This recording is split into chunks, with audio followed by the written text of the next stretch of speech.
Let's talk about your breast. A different kind of podcast presented to you by The Rose, a breast center of excellence and a Texas treasure. You're going to hear frank discussions about tough topics, and you're going to learn why knowing about your breast could save your life.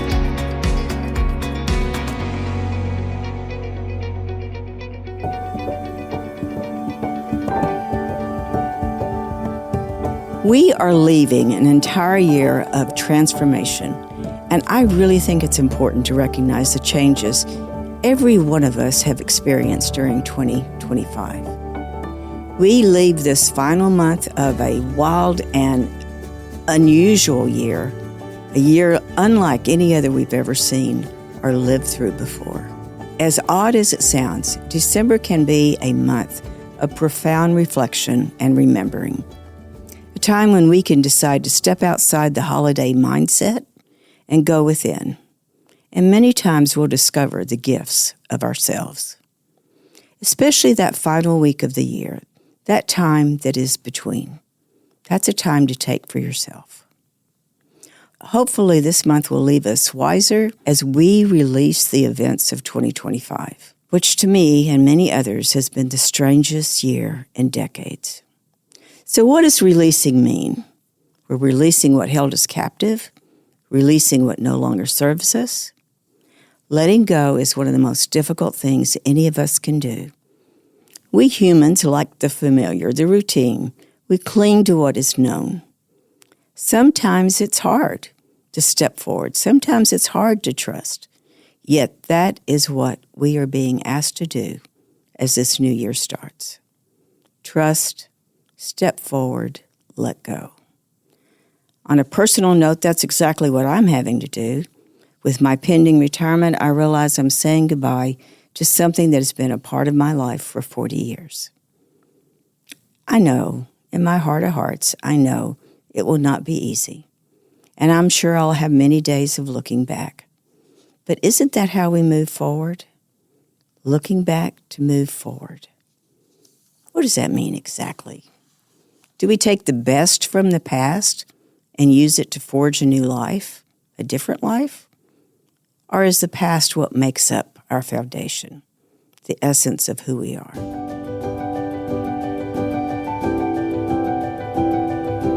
As I look back, what do I see? I see tremendous courage. It takes a lot to face a life-threatening disease like breast cancer. I see the realities of families struggling with loss and the emptiness of what was. I see people. Many times during this past year, I've had to dig deep to find the motivation or the strength needed, but somehow miracles happen. Miracles have always been a part of the Rose. Big ones, little ones, all are important. Recently, we had a miracle that would only be important to me, but I'm going to share it. This has been a hard year for the Rose. It's been a difficult year. We've had a lot of changes. We've had to implement a new system. We've had to deal with decreases in reimbursement. We've just faced one huge problem after another, besides finding the funds to take care of a huge increase in the number of women who are asking for help. So this year we are watching every penny, we're watching all our expenses, and I had made this huge decision that for our holiday, we were not going to purchase ornaments from the Rose. It's a tradition we've always had. They're not expensive ornaments, but it was always a little something we gave our employees. So I made this announcement to leadership and to some of the other employees, all set to move forward when one morning I was feeling really down. And I said, God, show me your miracle today, and then I'll know everything's going to be all right. And so I'm going into work. I hadn't thought about it again. Going into work, I have the keys in my hand to unlock my office door. And an employee comes around the corner and stuffs some money in my purse. And I said, what? And she said, this is for the ornaments for the employees. And I said, but we're not doing that this year. And she said, well, I think there's enough there. It's a couple $100. I went, oh my gosh. And so I knew right then and there I'd already seen a miracle. And the day was so much better.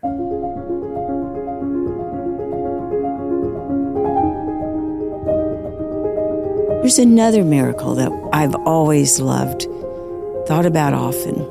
But years ago, we used to have little vans that we carried our mammography machines in.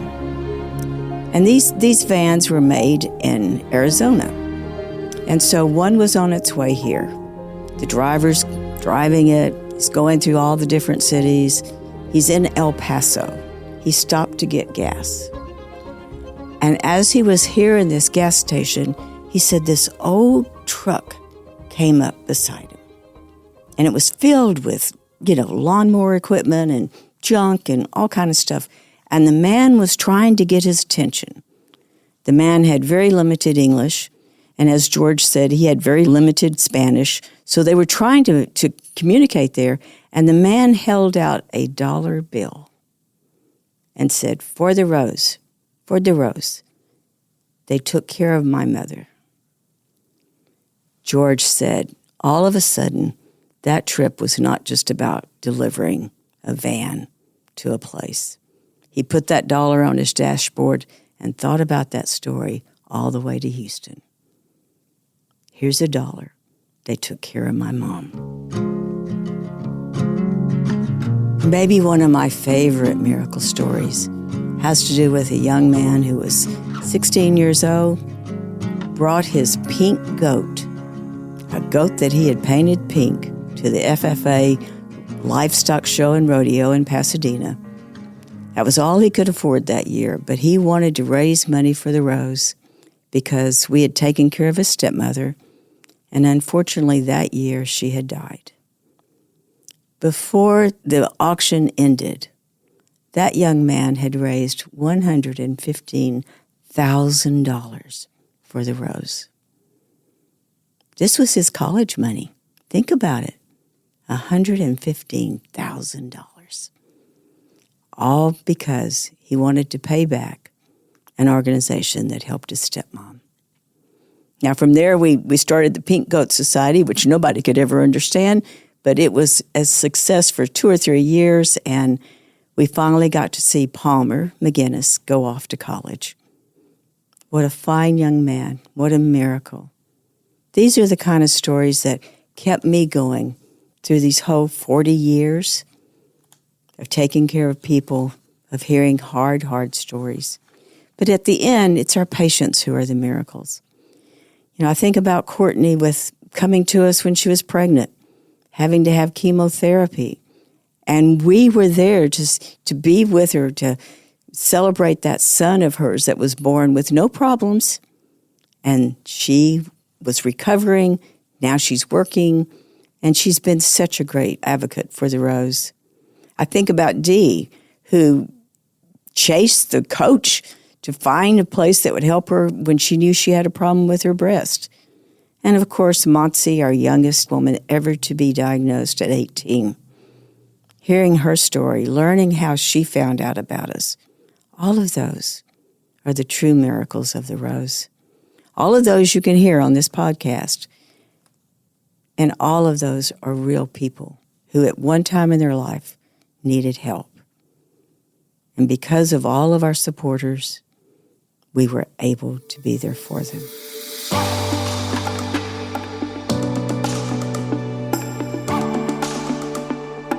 One of the other endings for 2025 is season number 3 of Let's Talk About Your Breast. We ended with over 100,000 downloads, and this was a very special year because so many of our episodes were truly heart-wrenching.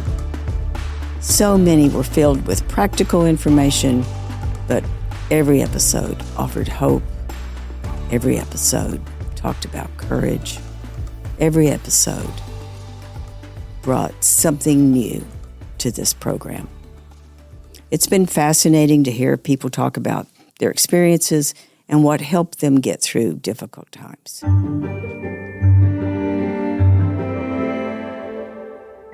Now, I get a lot of teasing about the things that I believe. And I love learning just about anything that has to do with the metaphysical world. From symbols, to astrology, to the meaning of dreams, to understanding ancient wisdoms. I enjoy all those things that are beyond the physical, beyond that which we can touch or taste, beyond explanation, beyond the logical. To me, prayer falls into this group. And of course, miracles, just like the ones I've been talking about, are also a part of this group, the kind that we see every day here at the Rose. You know what's interesting is I don't need science to prove to me that prayer works, but it's very interesting that brain imaging studies show that prayer can physically alter the brain by strengthening the pathways, and it helps with focus, emotional regulation, and compassion. So here's another part of the metaphysical world that I love, and it's numerology. 2025 is a 9-year, which is the year of endings, and 2026 is a 1-year, which is the year of beginnings. So my question to you is, what new beginning will be in your future? What do you hope to manifest in this year ahead? To see happen, to explore? Do you yearn for a sense of peace? Have you found yourself wanting to disconnect from all of the noise in the world? Have you found yourself wanting to find a place of quiet? I've seen this kind of restlessness in people all this last year, and it's as though we are being called to do something different in this year ahead. I really believe we are. And to me, one of the best therapies for our battered souls is being outside in nature. Even 5 minutes can make all the difference to me. Just 5 minutes of being outside, seeing this beautiful world we live in, getting away from the noise. Another thing that people tease me about is my 104 goals that I write every year. And I truly believe that writing down the goals for the coming year that's an important process. I look forward to doing this again this year, even though I know my goals will be so different than any I've ever created in the past.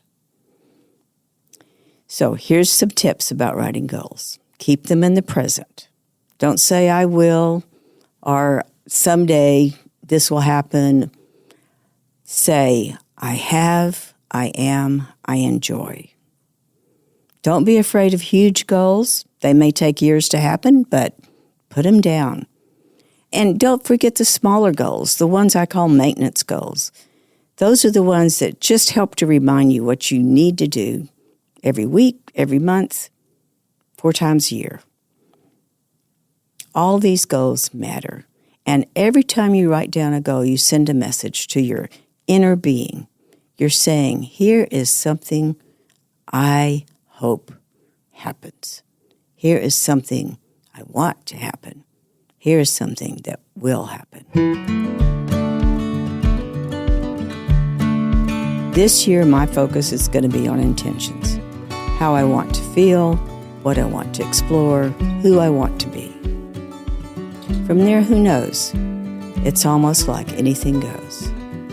So do your goals, have fun with it, and join me in blessing 2025 with all its good and bad, and welcoming in 2026. It's going to be a year that has all the wonder and magic of a new beginning. Thank you for joining us today on Let's Talk About Your Breasts. This podcast is produced by Speak Podcasting and brought to you by The Rose. Visit therose.org to learn more about our organization. Subscribe to our podcast, share episodes with friends, and join the conversation on social media using hashtag Let's Talk About Your Breasts. We welcome your feedback and suggestions. Consider supporting The Rose. Your gift can make the difference to a person in need. And remember, self-care is not selfish. It's essential.